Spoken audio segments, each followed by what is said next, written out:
2.5 lakhs new cases per day on the average, and for last 7 days or so.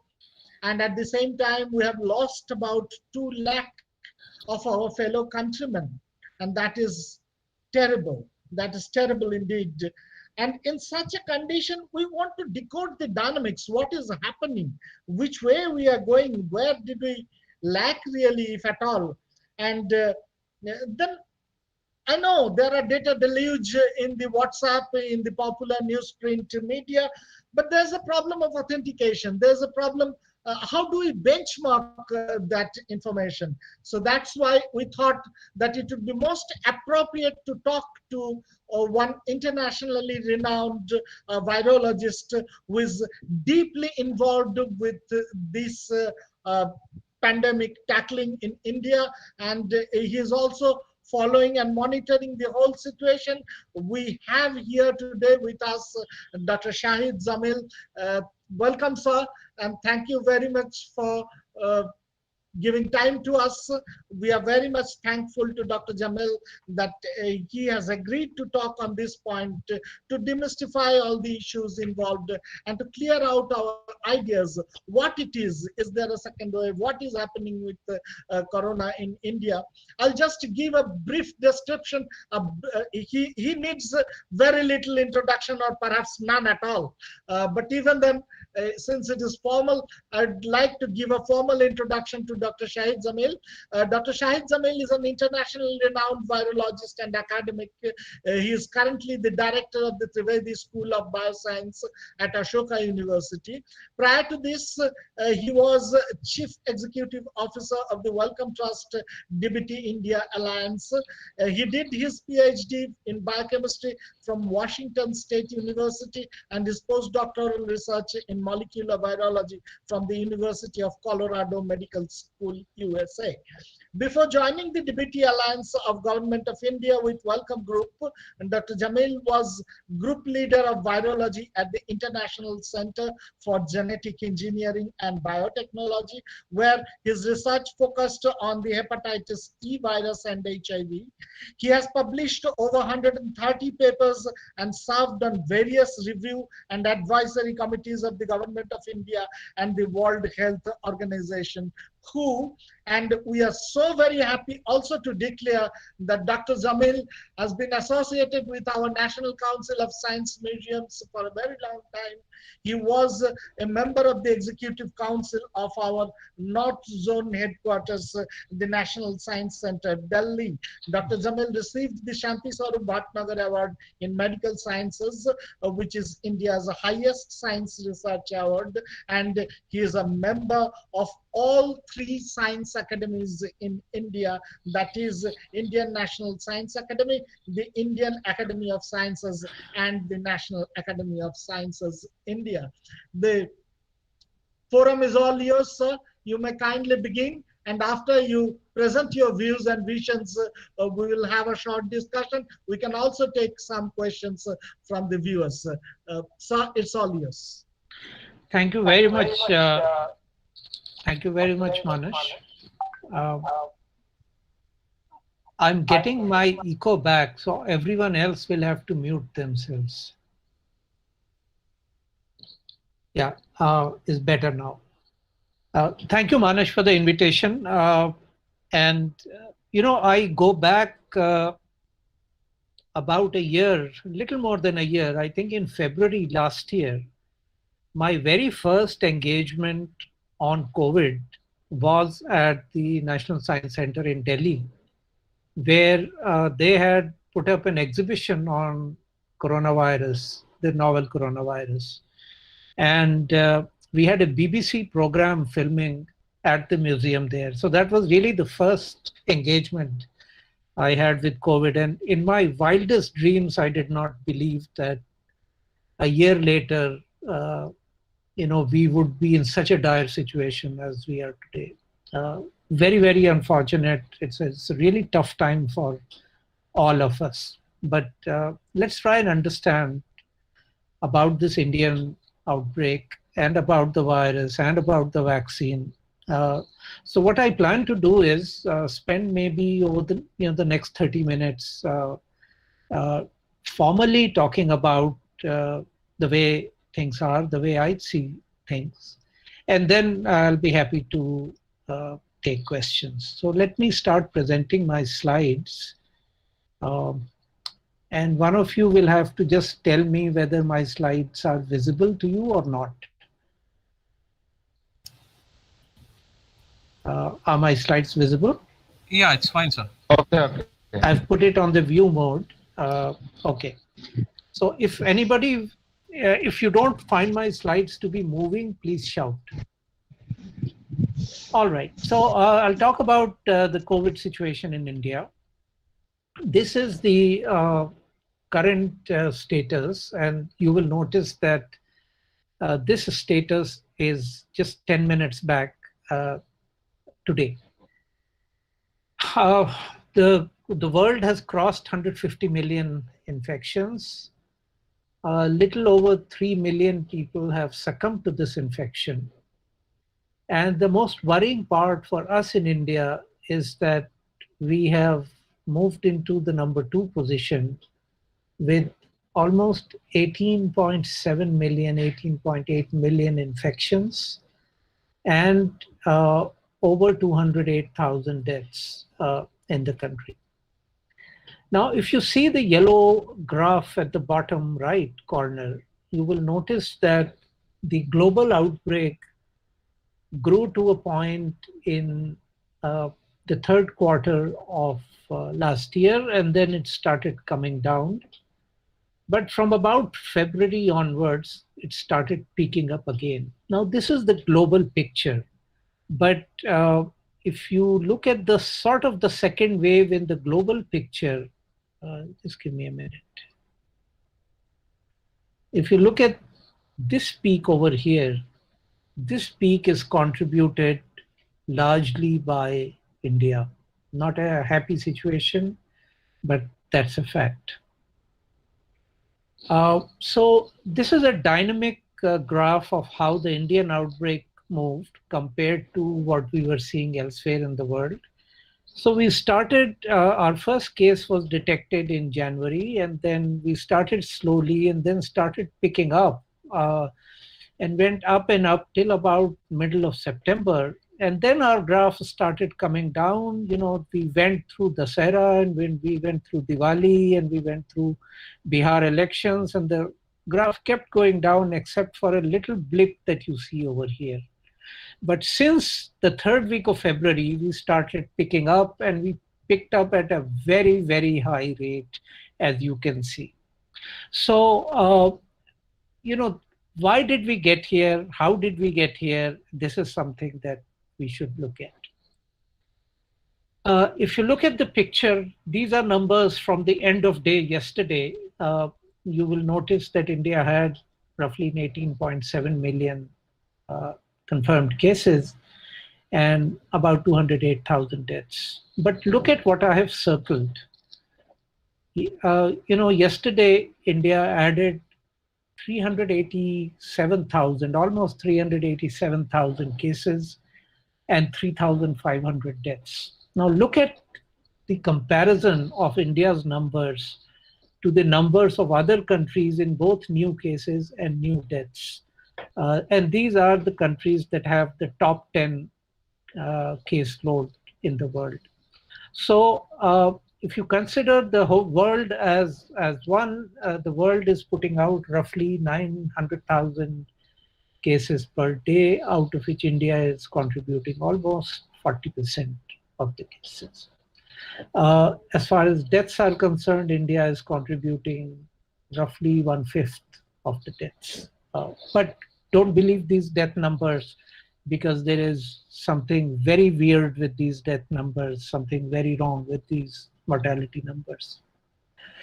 Now, once the outbreak began, and I've shown you this, but again, the daily new cases, our outbreak went down in about mid-February to roughly 10,000 cases per day. But since the third week of February, we have gone into this exponential rise.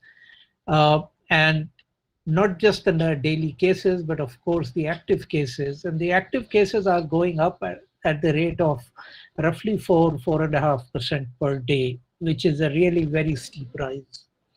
And of course, as expected, if even if the death rate, the case fatality ratio stays the same, you'll see many more deaths happening simply because you have many more infections happening. And of course, as expected, the death graph is shifted by about 10 days to 2 weeks from the cases graph, because that's how long it takes for a person from infection to death. The problematic figure is here. Green shows new recoveries and orange shows new infections. And as you will see, once the outbreak started peaking out, the difference between recoveries and cases has increased. And this is why we are in a situation like this. All right. This is sort of a graph that gives you a statewide picture. And this is as of yesterday. Of course, Maharashtra is still pulling out the maximum cases, but Maharashtra over the last week or possibly a little longer is showing a dip in its cases, and so is Kerala, where you are located. But look at Uttar Pradesh. Uttar Pradesh has very quickly moved into third position, both in deaths and in cases, and it continues to go up. The 300 deaths in UP is really a joke. 300 deaths are possibly happening in one B-grade city, B-level city in UP. Forget about places like Lucknow and Allahabad that have a massive outbreak happening. The problematic number is this, the test positivity rate. The test positivity rate for India is 21%, which means that randomly, if you test 100 people, 20 are coming positive.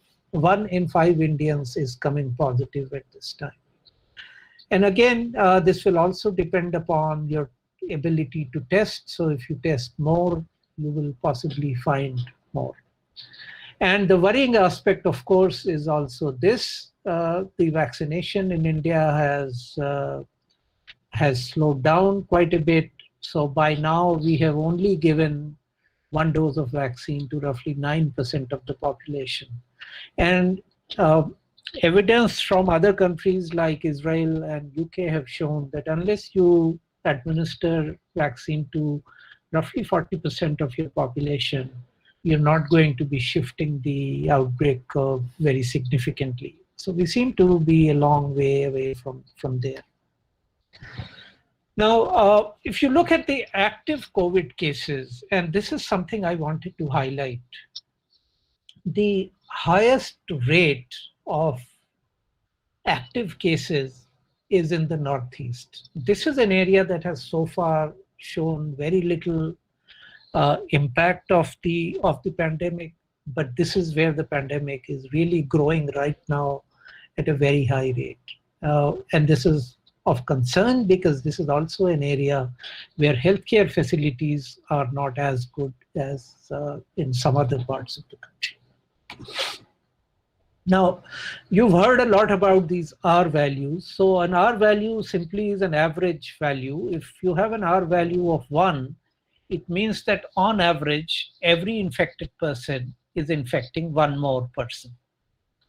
If the value is 2, that means every infected person is on average infecting 2 others. So at a R value of 1, the outbreak is at an equilibrium. It's neither increasing nor decreasing. So we were at a point where the R value in the country was below 1, and that's when the outbreak was going down. But this is the current situation. For the country, the R value is roughly 1.5. So every 2 persons are infecting at least 3 more on average. But it varies quite a bit. So in places like Assam and Bihar, you see rates of about 2.5%, whereas in Maharashtra, for example, you are just above 1, Punjab, you're just above 1. So it varies quite a bit, and that's also important to understand that you can't really look at India as one entity, because India is many countries in one, and the outbreak is really happening at different levels. It will peak at different levels. All of that will happen. Now, why do I think that India's daily COVID mortality data just does not make sense? So if you look at the graph that I'm showing here, this is the data from World Bank from 1960 to 2019. And these are numbers that the government of India itself gives to international bodies. So the happy thing here is that since 1960, our mortality rate has come down, and these are deaths by natural causes. So it has gone down from roughly 22 per 1,000 people in 1960 to roughly 7.2 per 1,000 people in 2019. So let's rationalize this based on 2019 figures. So 7.2 deaths, natural deaths per 1,000 per year, translates to roughly 27 to 28,000 deaths per day for our country's population today. Now, if you look at the 7-day moving average of COVID deaths per day over the last 1 week, this is roughly 2,700, 26 to 2,700, which means that there is just a 10% increase in daily deaths. Now, if there was a 10% increase in daily deaths due to COVID, this would not even be visible at our cremation grounds, at our burial grounds. So that is why I think this mortality data just does not make any sense. And let me also tell you a personal experience. So this is the photograph of my cousin who passed away due to COVID on 23rd, which is last week. His sample was given for COVID testing on the 13th of April. His results still have not come in after testing. So when he died on 23rd, he was not listed as a COVID death. He was listed as a non-COVID death. And that, I think, is a fundamental problem, that many people are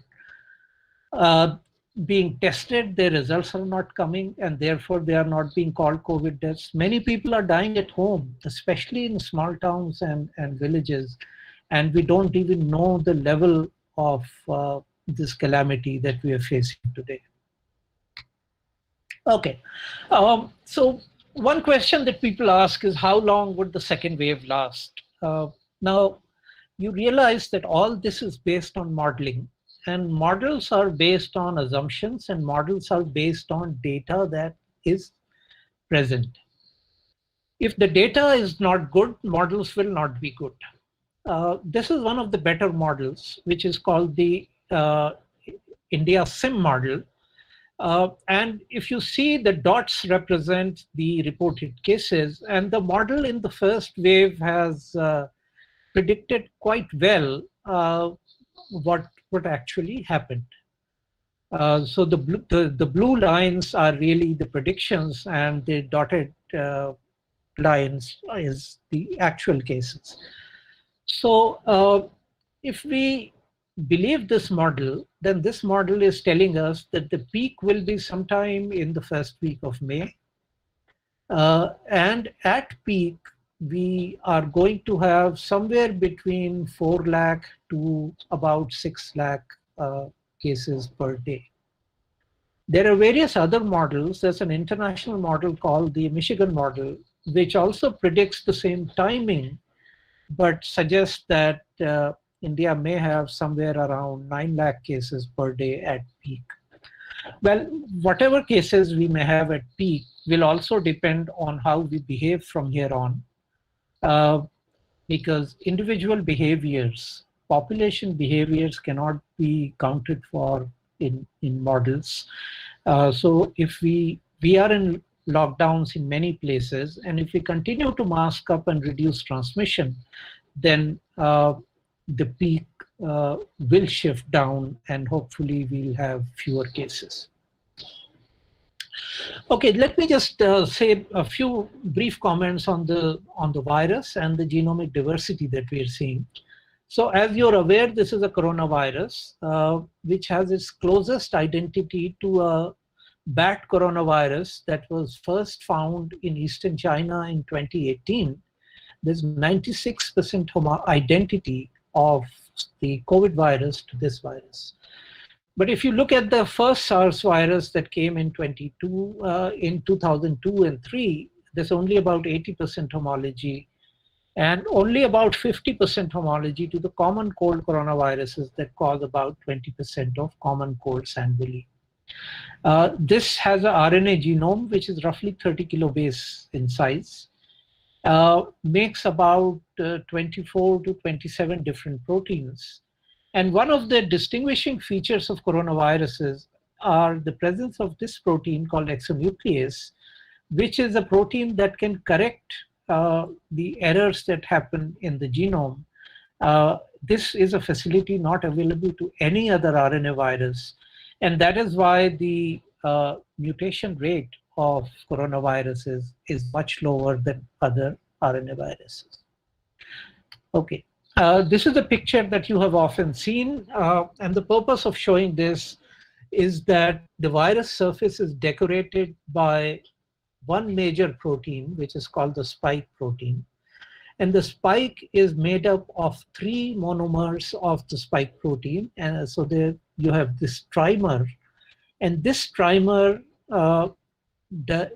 attaches the virus to the cellular receptor. So the virus binds to the cellular receptor, which is the ACE2 receptor on the cell surface, through these knobs of the spike protein. And if you have antibodies that are directed towards the spike protein, this will prevent binding of the virus, and this will prevent infection. And this has really been the idea behind plasma therapy. This is also the idea behind vaccination, that if we are able to develop neutralizing antibodies against the spike protein, it will prevent the virus from binding to cells, entering cells, replicating in cells, and propagating the infection. Now, genomic diversity, I've already told you, the evolution rate is roughly 10 to the minus 3 per nucleotide per year, and this is for all coronaviruses, not just for this one, which effectively translates to roughly 2 to 3 nucleotides per month in the genome. Now, you might ask, if that is the rate, then how come we see so many variants, so many mutations? And the answer to that is simple. We have roughly 150 million infections by now.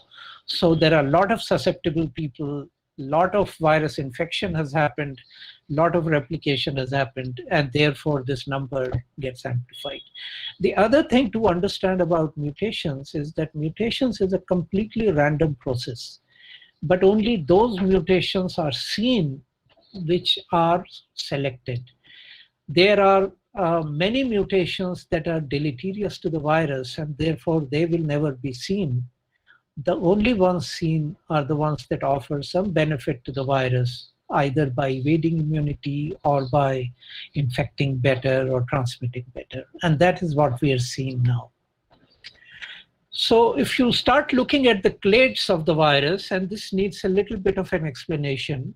So if you focus on the upper one here, this is the virus that came out of Wuhan in 2019, depicted by the dark blue circles. But if you see, this virus diverged into another branch on the family tree somewhere around late January 2021. And this happened because a mutation occurred in the spike protein, which is called the B614G mutation, which allowed the virus to replicate better, transmit better, infect better. And therefore, those viruses outcompeted the Wuhan strain. So while you see the Wuhan strain still there, it's only about 1% of the virus transmitting today. 99% of the virus transmitting today is coming from the 614 lineage, and this is all this virus that you see around. Within this lineage have developed uh, other lineages, such as the UK variant lineage, such as the Brazil lineage and the South African lineage, and also the Indian lineage in this, as I will show you in a minute. And if you see on the radial graph here, the closer you are to the periphery of the circle, more recent are those lineages. So, for example, the UK lineage emerged only around December 2020. So did the Brazil lineage, and so did the South African lineage. Now, these are called variants of concern. The B117, which is the UK variant, the B351, which is the South African variant, and the P1, which is the Brazil variant. And as you will see, they have spread around the world at various, in multiple countries at different rates. The black on the map shows regions of the world where the virus is spreading in the community, and the reddish color shows you virus which is replicating, but not at, still not at very high levels across the country in the community. So the UK variant is more widespread, but the South African variant is something to be more concerned about, because this carries mutations that have the capacity to make vaccines lose their efficacy. So for example, at least two vaccines, the Johnson & Johnson vaccine and the Novavax vaccine, were tested in South Africa and elsewhere, and their efficacy in South Africa was about half of what it was seen elsewhere. So, and that is purely because of the circulation of this variant. Okay. So what about the Indian variants? Now, you may have heard of this term called double mutant. So the double mutant is actually a misnomer. The scientific name for that is B1617. And this is a lineage that carries 15 different mutations that define this lineage. Out of those 15 mutations, there are 3 mutations that are, there are 6 mutations that are in the spike protein, and 2 of those mutations are in a part of the spike protein shown here in red, which is the receptor binding motif of the spike protein. And these are the 2 mutations that are of concern to us, because these 2 mutations have been shown elsewhere to have varying effects. So the L452 mutation is something that was first seen in humans in California, and was responsible for the expansion of the outbreak in Southern California. So this allows the virus to bind better to cells, infect cells better, replicate better. Another mutation in that area, which is called the E484 mutation, is the target of many neutralizing antibodies, and this mutation evades some of those antibodies.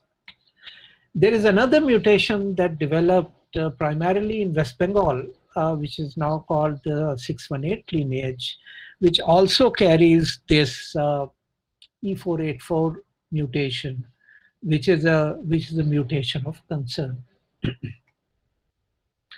Now, this really is a dashboard that tells you of the picture in the country at this point. So the group INSACOG, which is the Indian SARS Consortium on Genomics, came about in mid-January, and this is a consortium of 10 labs that has by now sequenced roughly 20,000 viruses from India.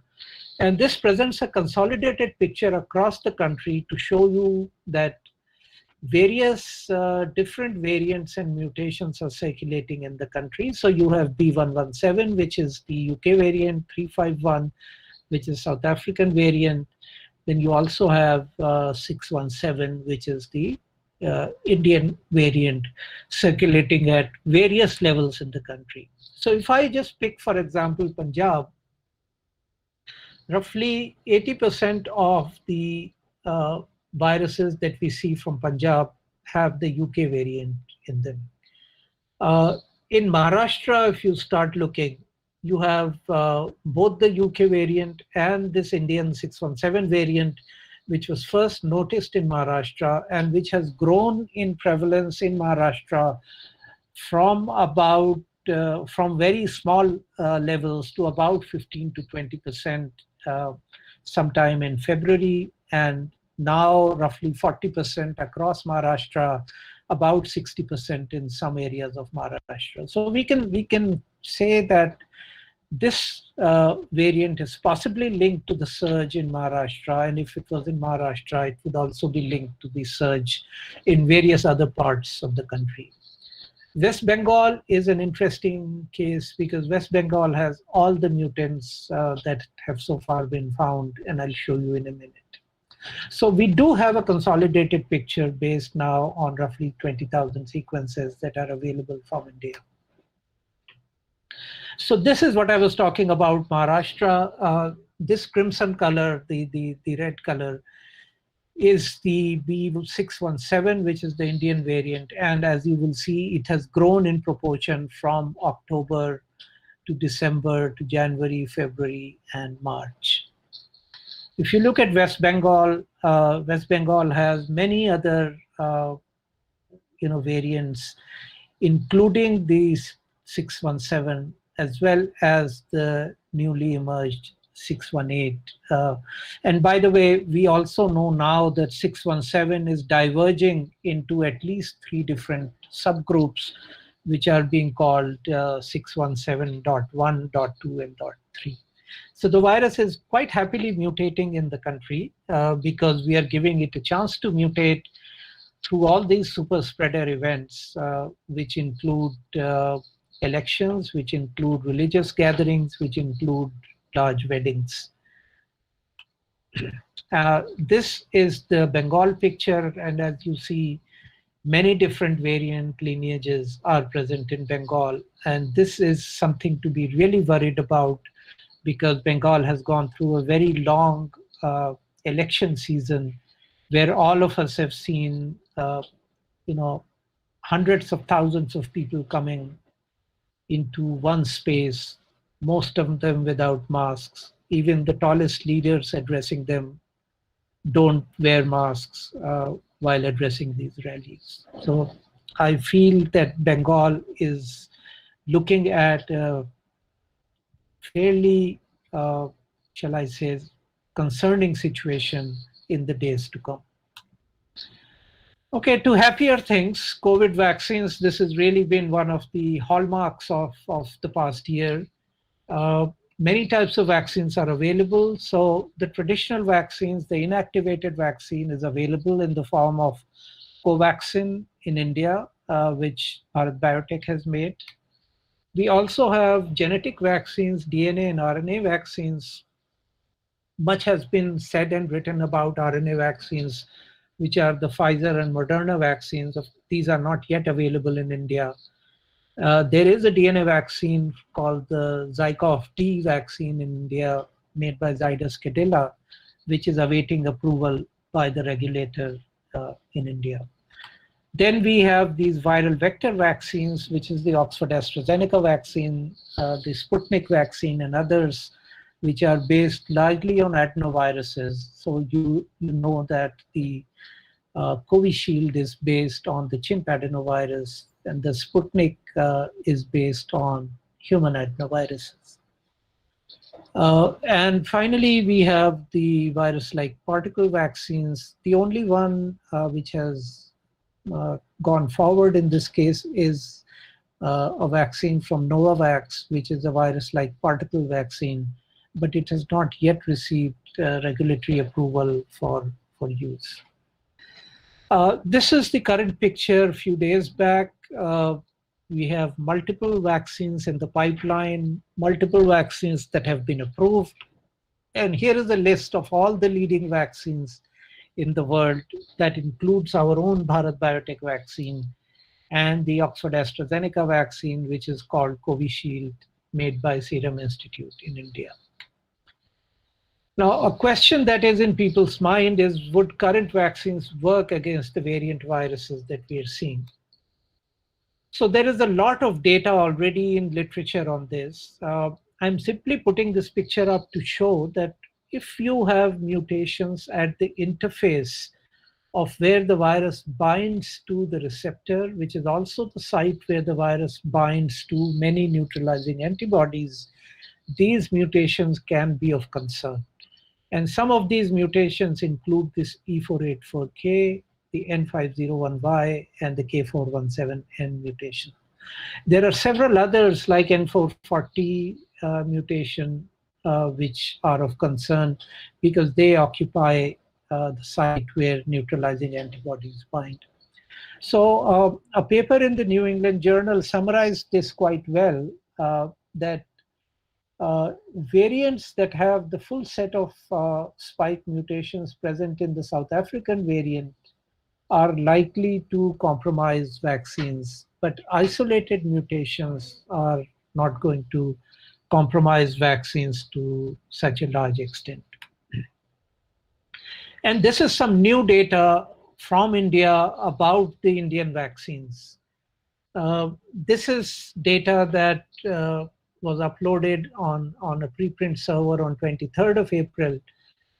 Results of people who have been given the Bharat Biotech Covaxin. If their sera was taken, it neutralized the vaccine strain of virus, but it also neutralized the 617 strain as well as the UK strain, the B117. And if you look at the data closely, you find that the neutralization is compromised a little bit for the 617 and also slightly for the UK, but not as much for the UK as for the 617. But the overall data suggests that Covaxin will still protect against 617. And of course, larger studies are needed to be absolutely sure on this. What about Covishield? CCMB Hyderabad has just put out this data a few days back. This is not a publication yet. This has just been shared on Twitter, which shows data that the convalescent sera from Covishield vaccinated people neutralizes the parent strain of the virus, but also neutralizes 617, although to a lesser extent than it does the vaccine strain. So hopeful news, good news, more to be seen, more to be written on this. What about the rate of vaccination in the country? The rate of vaccination, as you know, vaccination started on 16th of January. For a long time, the vaccination didn't really pick up. And then, towards the end of February, March, it started picking up and picked up quite well in March and April. But ever since the first week of April, vaccination rates have been falling in the country. And, this is both doses and this is just the first dose. Why is this happening? This is happening because vaccine supplies have suddenly become an issue. Many more people are going for vaccines, but vaccines are not becoming available. And this is something that has to be sorted out very, very quickly if we are to vaccinate sufficient numbers of people in the country. So how many people do you need to vaccinate in the country? So this is something that people have calculated, that if India vaccinated at a rate of about 20 lakh doses per day, to cover 20% of the population, we will take 9 months.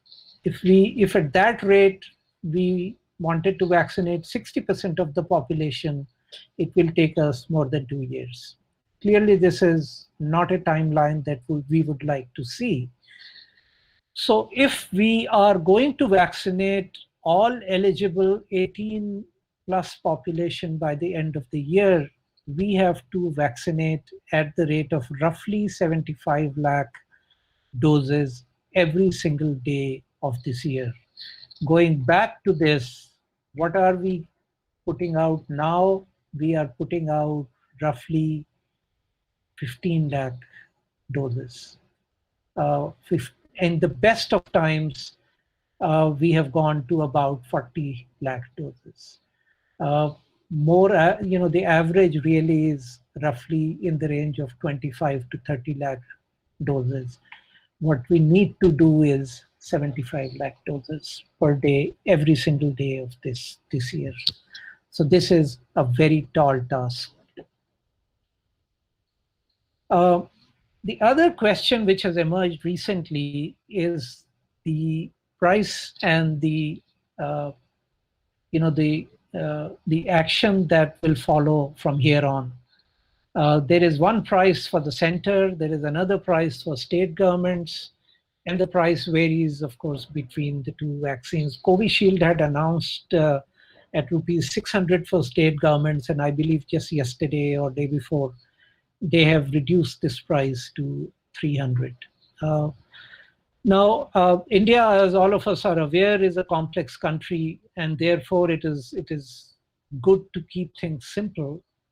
My worry is that this complexity, center versus state, multiple pricing, some people getting vaccinated at private centers, some getting vaccinated at government centers, it's really going to complicate the situation.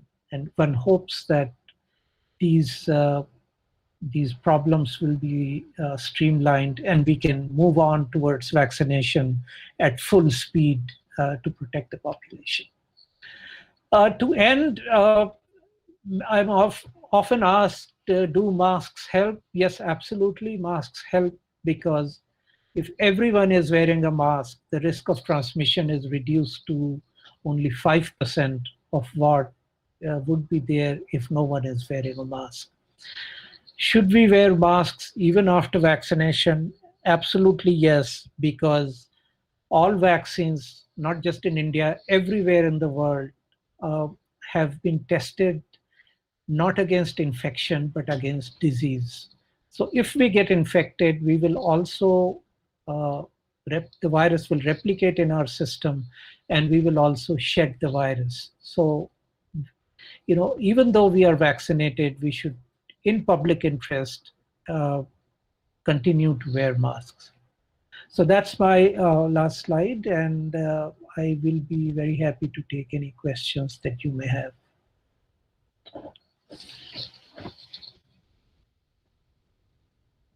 That's wonderful, sir. It's a fantastic presentation, touching upon many of the questions that we have in our minds. But here we open the forum for further conversation and discussion.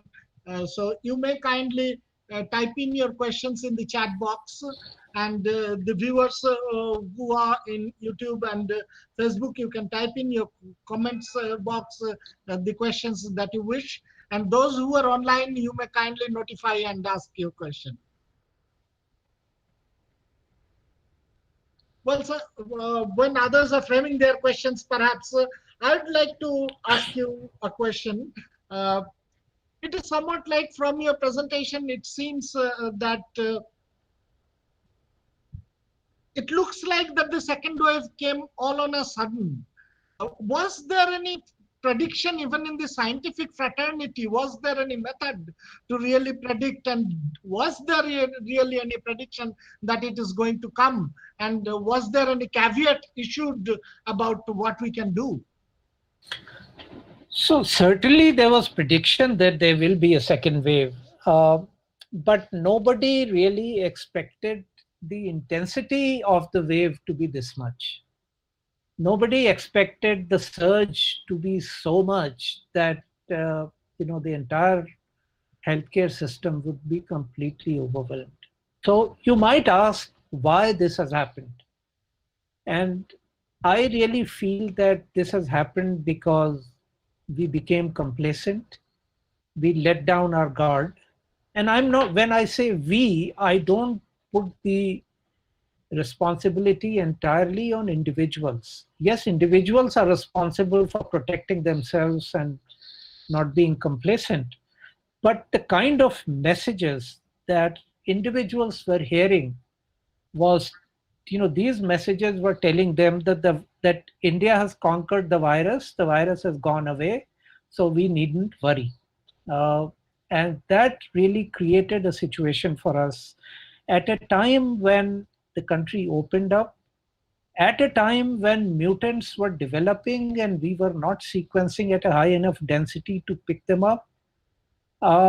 So everything sort of came together for us. We opened up the country not just the economy, but we opened the country up to super spreader events.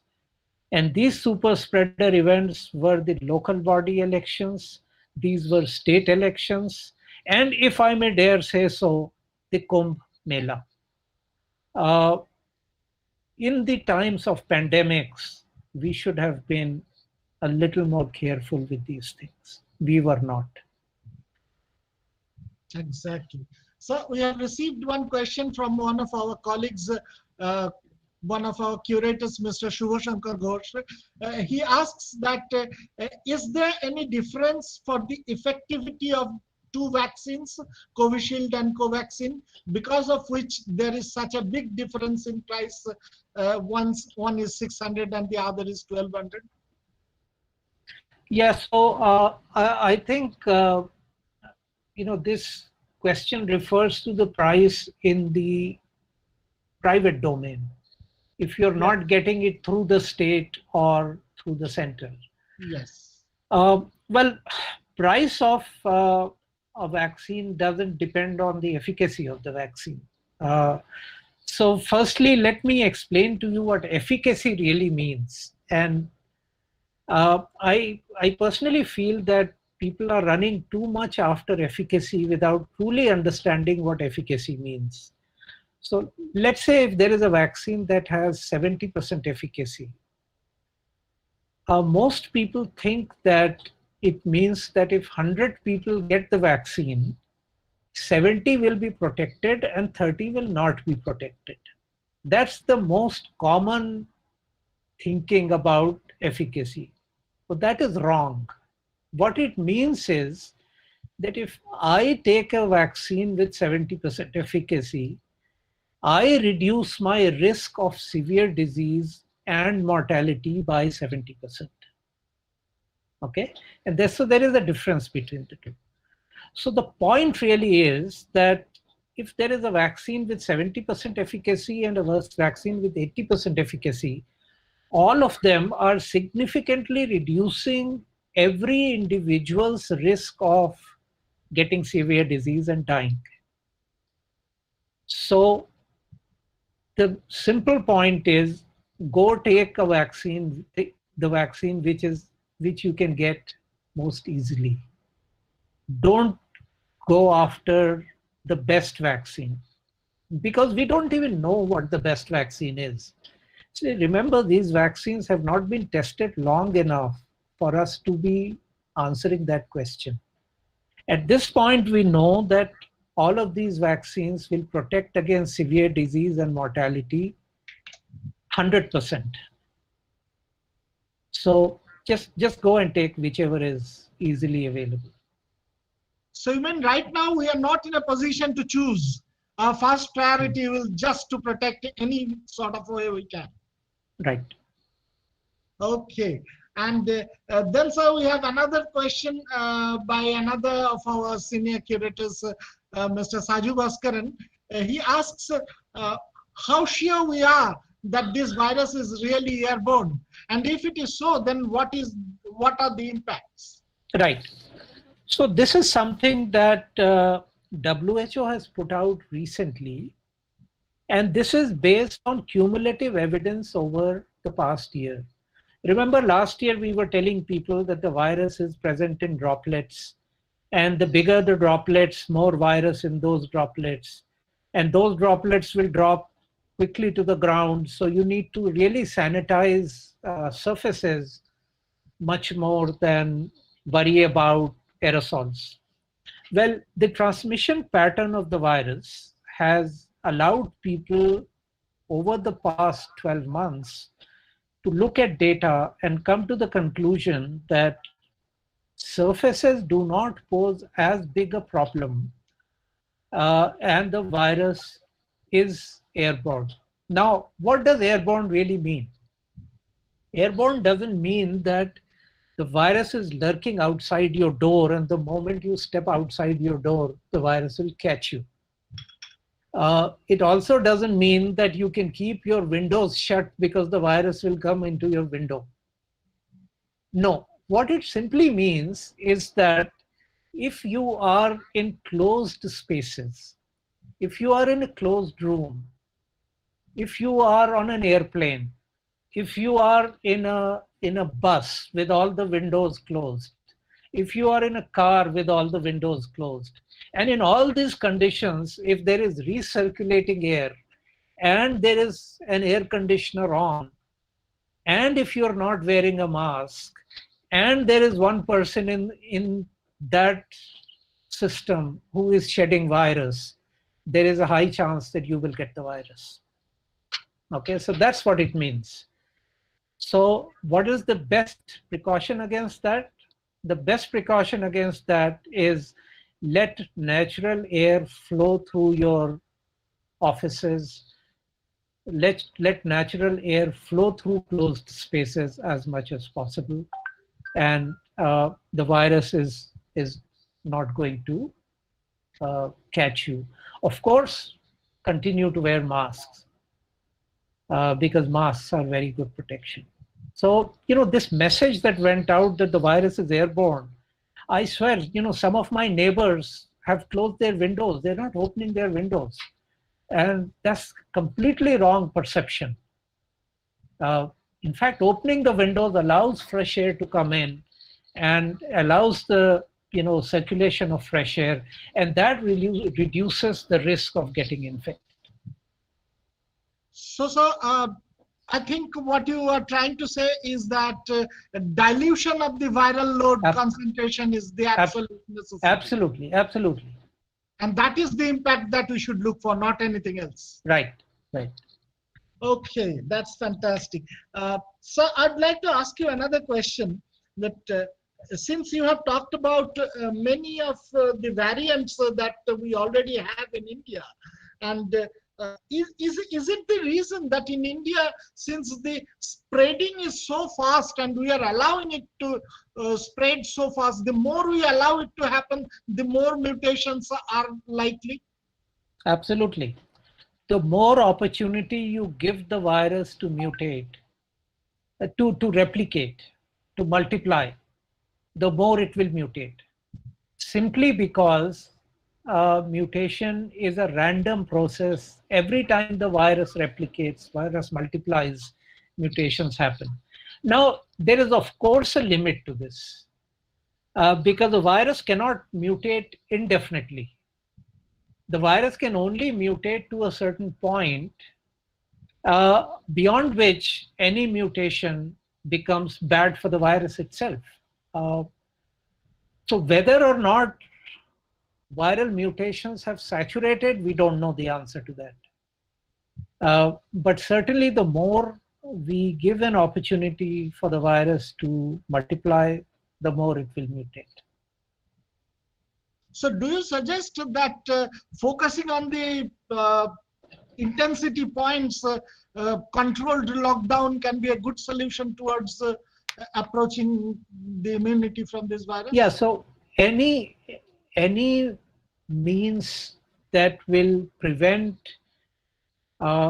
gathering of many people in one location, anything that will reduce population density in any space is going to help. Lockdown does that, containments do that. So you have to really isolate people who are infected from those who are susceptible. So all of these are strategies to do that.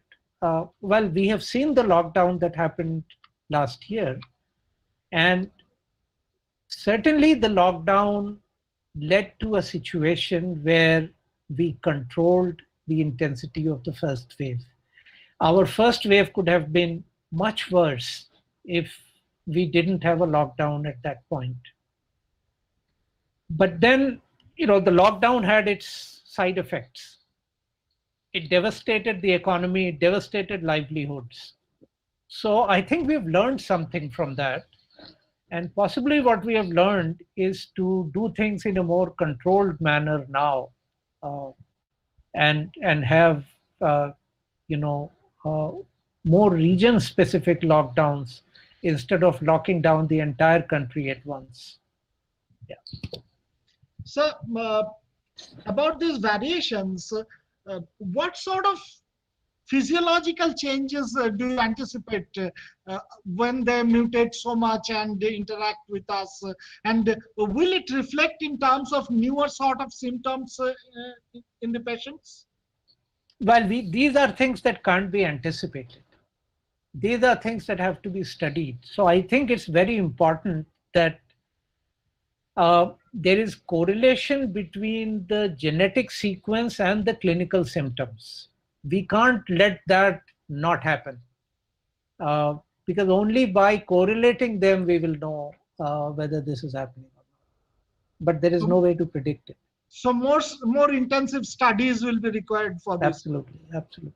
And connecting to this, I have another question asked by one of our colleagues, Mrs. Jyoti Mehra. She asks that the efficacy data that we see, do you think that they are based upon significantly good sample of data so that they can be relied upon?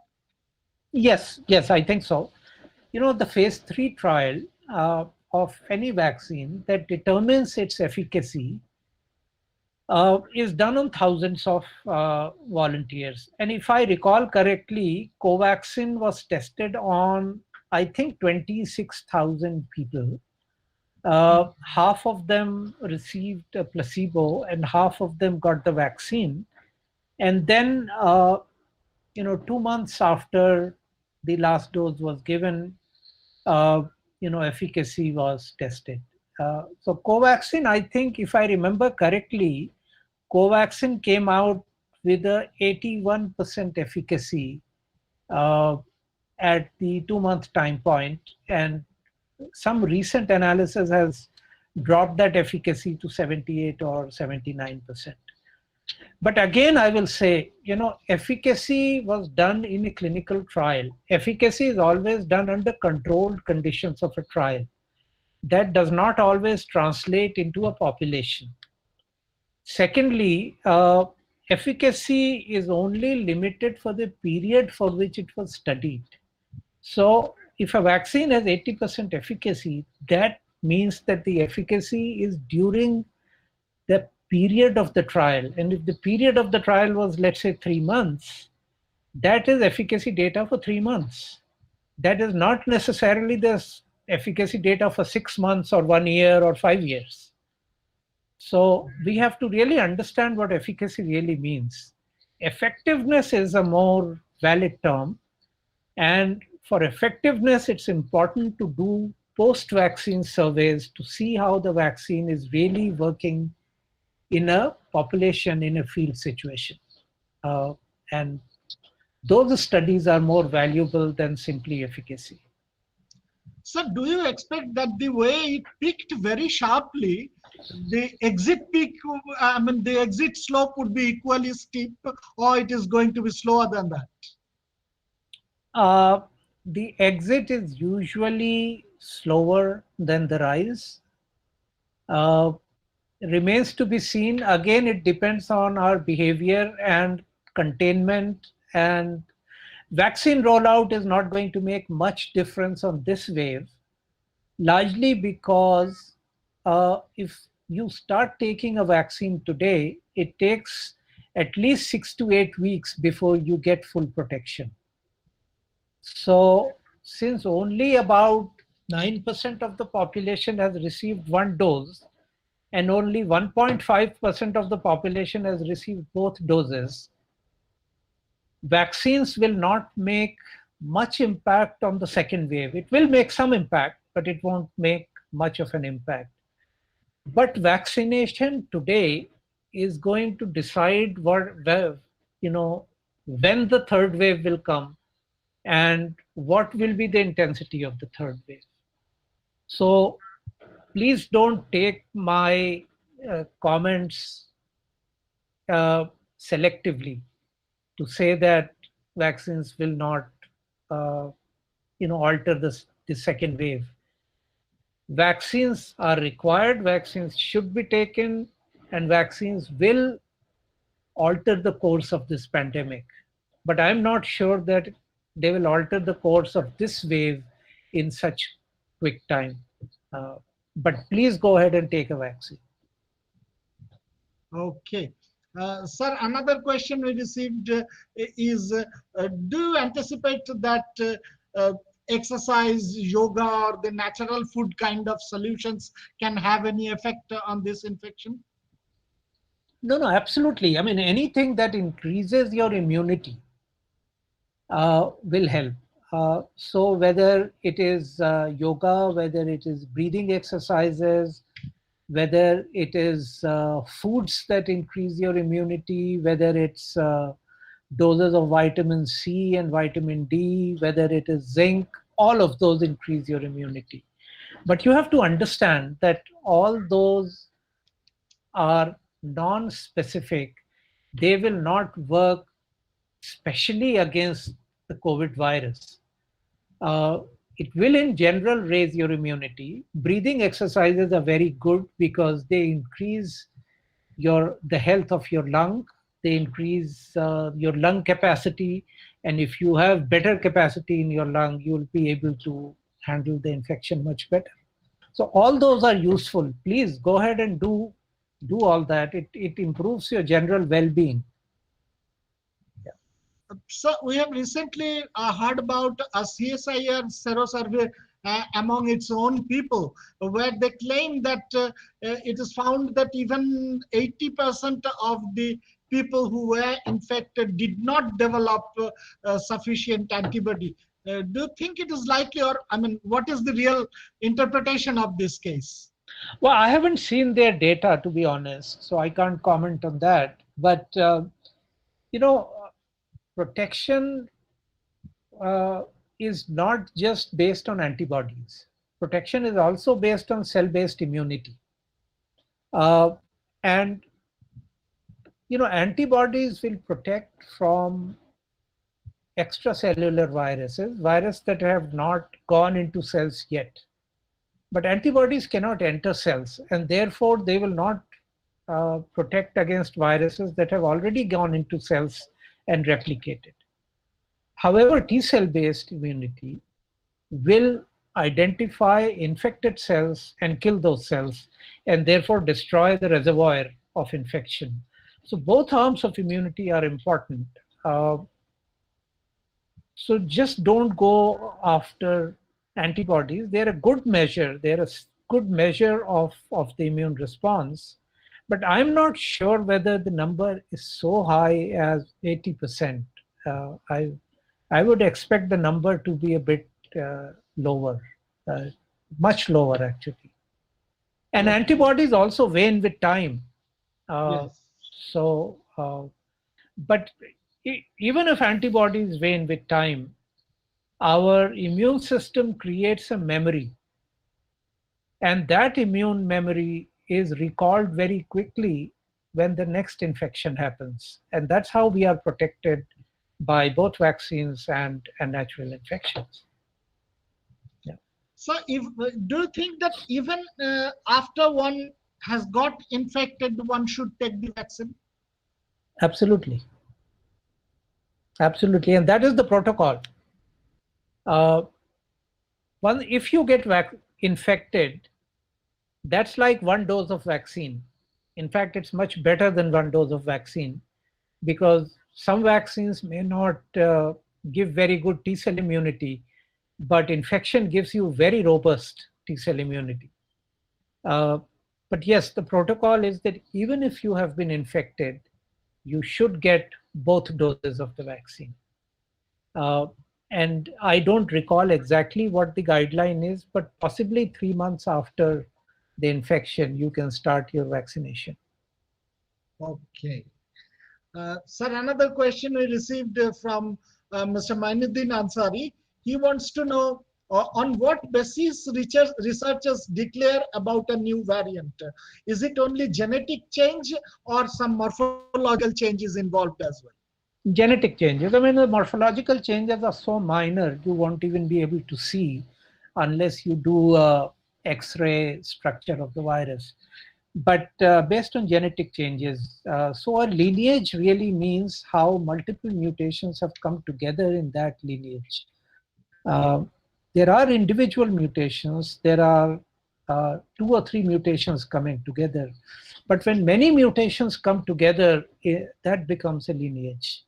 All mutations may not be important for immunity, just like in 617, there are 2 or 3 key mutations, but otherwise there are 15 mutations in that lineage. So to answer your question, it's genetic changes, not morphological changes. So is it safe for the patients with CKD or cancer or any such comorbidity to take the vaccine? Is it safe? Is it okay? As far as I understand, yes, because the Bharat Biotech vaccine is a killed vaccine, so the virus will not replicate.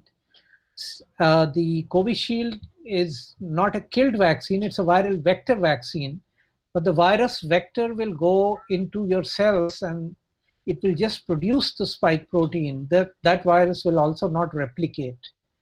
For people who have immunodeficiency or people who have cancers, a replicating viral vaccine would not be something they should take. But in that sense, both of these vaccines are not replicating viral vaccines. So it would be better to have a clinical advice in such cases. Absolutely, absolutely. In all those cases, and also if you have an underlying comorbidity like cardiovascular disease or diabetes, you should always consult your physician before you take this vaccine or that vaccine. So even in our council, we have heard a few cases where a person has got reinfected. Yes. Is that a possibility? Can it happen? And No, absolutely. Absolutely, it happens. Because remember, I told you in my presentation that vaccine efficacy has been tested against disease. It has not been tested against infection. And there are many other vaccines that protect against disease. They don't protect against infection. And a very good example is the seasonal flu vaccine. The seasonal flu vaccine does not protect you from infection. It protects you from flu. And so is this vaccine. Even after you take the vaccine, if you're not masking up, if you're not careful, you may get infected. But after infection, you will either be asymptomatic or you will have mild disease. You will not develop severe disease. So the viral load may be considerably lower. Yes, absolutely. So I understand that you have a following meeting immediately. So I do. Yeah. I'll just end up with one last question.